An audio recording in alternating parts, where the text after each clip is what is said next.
Mas, boleh ditekankan nggak artinya relawan Jokowi ini belum tentu ke Pak Ganjar ya?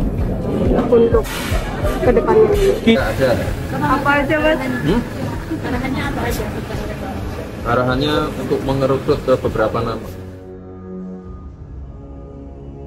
Waduh, nama Anies Baswedan dipastikan tak masuk di daftar dukungan relawan Jokowi. Gibran tegas tidak dukung Anies. Ditulis oleh tim redaksi jurnal dikutip dari berbagai sumber.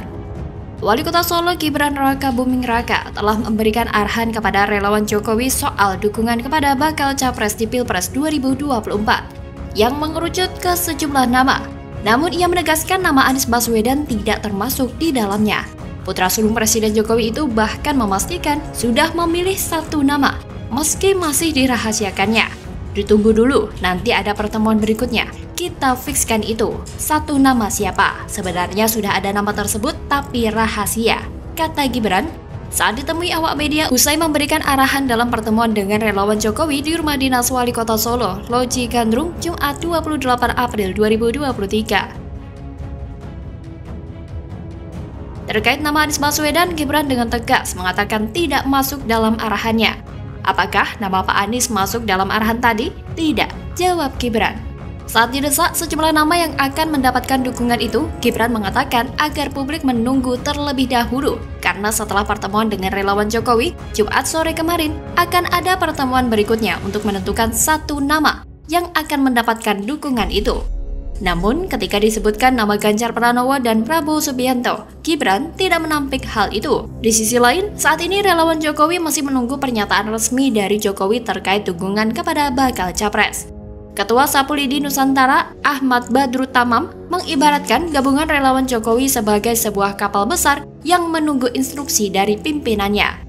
Mau diarahkan dan kepada siapa kapal akan berlabuh. Menurut Ahmad, dalam menentukan siapa penerusnya, Jokowi tidak akan gegabah. Karena menurutnya Jokowi jelas akan mencari dan juga melihat sosok mana yang akan bisa meneruskan program-programnya. Apakah Pak Ganjar, apakah Pak Prabowo, ataukah ada calon lain yang menjadi kuda hitam? Yang pasti, sebagai relawan yang selama ini patuh, tunduk, dan setia kepada Presiden Jokowi, hanya bisa menunggu. Sebenarnya Jokowi tidak punya tiket untuk mengusung capres dan cawapres selayaknya partai politik. Presiden Jokowi bukan ketua umum partai politik, relawan seperti Projo pun tidak mempunyai tiket ke Pilpres. Saya yakin Presiden Jokowi merupakan sosok yang punya sopan santun tinggi. Jika beliau memang akan mendukung Ganjar, tentu akan berbicara baik-baik dengan Megawati. Jokowi akan berusaha meyakinkan Megawati bahwa Ganjar merupakan sosok yang sangat tepat untuk menjadi capres dari PDI Perjuangan, dan itu terbukti sekarang Ganjar menjadi capres usungan PDIP. Tapi terkait dengan relawan Jokowi ini, memang mantan wali kota Surakarta ini terbukti bahwa tren baru, bahkan tren yang belum bisa dinikmati oleh politisi lain. Relawan-relawan Jokowi ini mendatangkan arus baru dalam perpolitikan Indonesia. Disukai atau tidak, mereka menjadi cerminan yang lebih jujur dari keinginan masyarakat. Keberadaan mereka lah yang membuat masyarakat lebih dihargai hak politiknya. Hak politik mereka tidak lagi hanya jadi makanan empuk bagi mereka para elit yang biasanya enak-enakan di tingkat tertinggi partai, yang dalam kelebihan fasilitasnya seringkali mengatasnamakan demi kepentingan rakyat kecil. Gabungan relawan Jokowi tersebut jelas perlu untuk melanggengkan perannya. Sementara bagi Pak Jokowi, sebagai mantan presiden dan politisi, tentu ingin ada masa real yang selalu siap untuk berada di belakangnya. Karena siapapun tahu bagaimana posisi politik Pak Jokowi di Indonesia ini. Akhirnya, patut ditunggu bagaimana kiprah para organ relawan Pak Jokowi ini. Apakah mereka bisa kembali mewarnai perpolitikan Indonesia, terutama dalam Pilpres mendatang? Bagaimana kalau menurut Anda?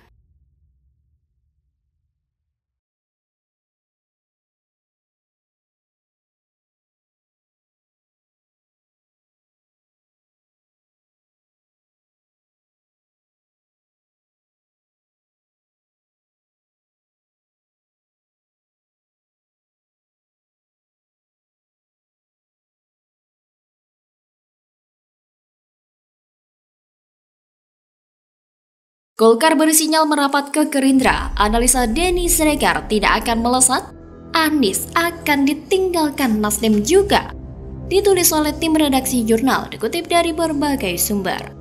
Pegiat media sosial Denny Siregar menyoroti juru bicara Partai Golkar Tantowi Yahya yang memberi sinyal partainya bakal berkoalisi dengan Partai Gerindra di Pilpres 2024. Hal itu ditanggapi Denny Siregar melalui akun Twitter pribadi miliknya. Dalam cuitan, Denny Siregar menegaskan soal analisanya, yakni Partai Nasdem juga akan merapat ke Gerindra. Denny Siregar pun menyinggung bakal calon presiden atau capres Anies Baswedan yang akan ditinggal Nasdem. Kalau analisaku nggak meleset, Nasdem di saat terakhir juga merapat ke Gerindra.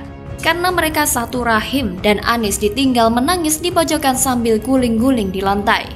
Ungkap Denny Siregar dikutip WE Newsworthy dari akun Twitter pribadi miliknya Kamis 27 April.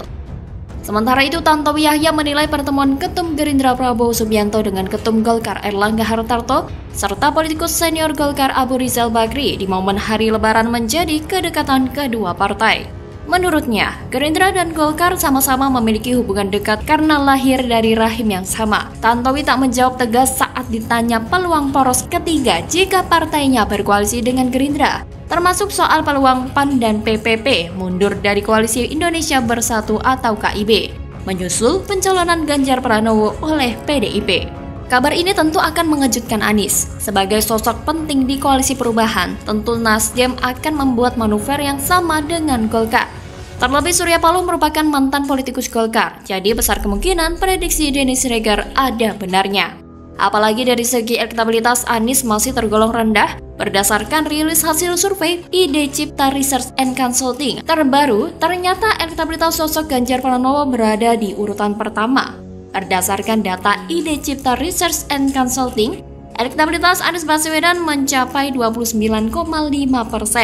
Kemudian elektabilitas Prabowo Subianto mencapai 33,5%. Adapun elektabilitas Ganjar Pranowo mencapai 37,0%. Sembrono, itulah yang tepat untuk menggambarkan tingkat ketidaklayakan dari pilihan Partai Nasdem tersebut. Mungkin hasil itu baru sementara, juga hanya berdasarkan hasil survei. Namun secara jelas terlihat bahwa ada rasa kekecewaan yang besar pada keputusan Partai Nasdem itu. Para simpatisannya bereaksi negatif atas pilihan sikap Nasdem itu. Dan kini, mungkin Nasdem sudah mulai sadar. Dengan nahkoda Surya Paloh, Nasdem akan mengikuti jejak Partai Golkar merapat ke Gerindra. Dengan manuver ini tentu akan membuat posisi Anies terancam dan akan gagal jadi capres. Terlebih, diakui atau tidak diakui oleh Anies, masyarakat sudah mengetahui bahwa Anies memelihara buzzer. Musni Umar menghapus tweet pun tidak akan mengubah pandangan masyarakat bahwa buzzer yang sudah terkonsolidasi itu tugasnya menutup keburukan dan kegagalan Anies, tetapi dengan cara-cara yang tidak faktual, terkesan ngawur dan asal-asalan. Buzzer Anies sudah mulai bereaksi dalam menaikkan citra Anies. Ini pun tidak lantas efektif begitu saja, mengingat Anies banyak menciptakan cacat politik dan cacat kerja selama menjabat gubernur. Legasi kelam menjadi hal yang harus ditanggung dan diterima warga Jakarta sepeninggal Anies. Belum lagi tawar-menawar siapa cawapres yang hingga kini tidak jelas truntrungannya. Saat ini, Anies ibarat anak yang sedang ditelantarkan Nasdem, orang tua asuhnya, untuk mencari panti asuhan sendiri. Anies yang sudah sangat terkenal seantero bumi hanya sebagai ahli tata kata, tak bernyali untuk menentukan panti asuhan sendiri. Dan berharap bapak asuhnya tidak tanggung-tanggung hanya mendeklarasikan dirinya sebagai capres 2024, tetapi sekalian dengan cawapresnya. Sedangkan panti asuhan yang bersedia menampung hanya Partai PKS dan Partai Demokrat, yang kemungkinan menangnya tipis. Bagaimana kalau menurut Anda?